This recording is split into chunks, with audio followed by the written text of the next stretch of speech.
So I was at McKay's the other day in Nashville and I was killing some time and I ran across the 1994 movie, shot on video movie, Shatter Dead, which this is a old release from SRS Cinema, Sub Rosa Studios at the time. So I don't know if they even called themselves SRS Cinema at the time, but either way, it's the same bunch. And I thought, well, why not pick this up? It was like $8, I think. And I know that Saturn's Core has done a Blu-ray of this, but it's shot on video, so it's not really going to look that much better anyway. And I thought, since I love this stuff and I've heard that this is pretty good, why not pick it up? But to my surprise, though, before we get into the review, I do have this right here, which is the best of shot on video movies, Volume 4 from SRS Cinema. I looked to the back, and lo and behold, I already had Shatter Dead on this. So yeah. But that being the case, I'm one of them weird collectors that I'd rather have the solo version of a film like this. So that way, I don't know, it just feels better on the shelf when you have the own film on its own release rather than a compilation box. That being said, I did do some checking real quick, and technical wise, this thing, uh, this thing has better volume, better audio than this does for some reason. I guess they finally cranked it up. The plot's a little weird, so I'm going to just read it off the back of the box because I don't want to say it wrong, which not that it's probably going to make a whole lot of sense either way, but bear with me. God hates you, by the way, apparently. When the angel of death impregnates a mortal woman, the dead stop dying. But these zombies aren't out to destroy the living. Their only desire is to return and be back among us. And now a bloody war is breaking out between the living and the dead, bleeding the final survivors, or blending the, or no, bleeding the final survivors from our broken world.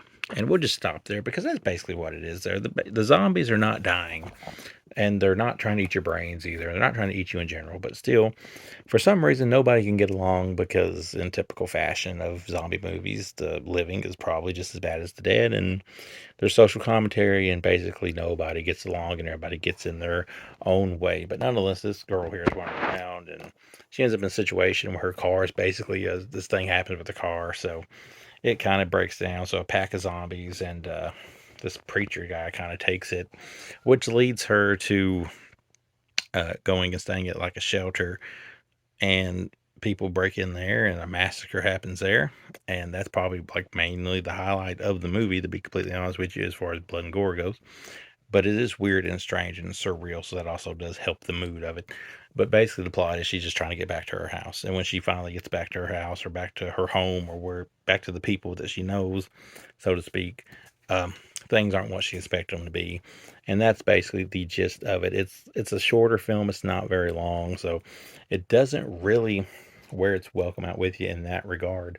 Although it doesn't really get good until about the halfway point, and at that point, it gets pretty interesting. There's some interesting stuff before, but it gets really interesting then, especially when the violence starts happening and the other weird stuff starts happening. Not that weird stuff don't happen at the beginning, but the most notable weird stuff happens from the latter part of the film.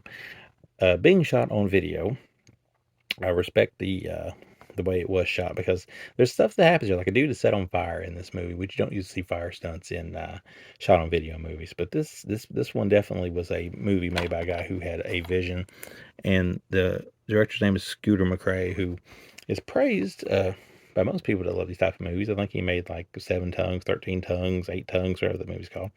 And I think Vinegar Syndrome recently had him shoot a film that they're putting out, which is actually shot on 16 millimeters instead of video. So yeah, the guy did enough in this movie and his other movies to get that type of reputation and regard.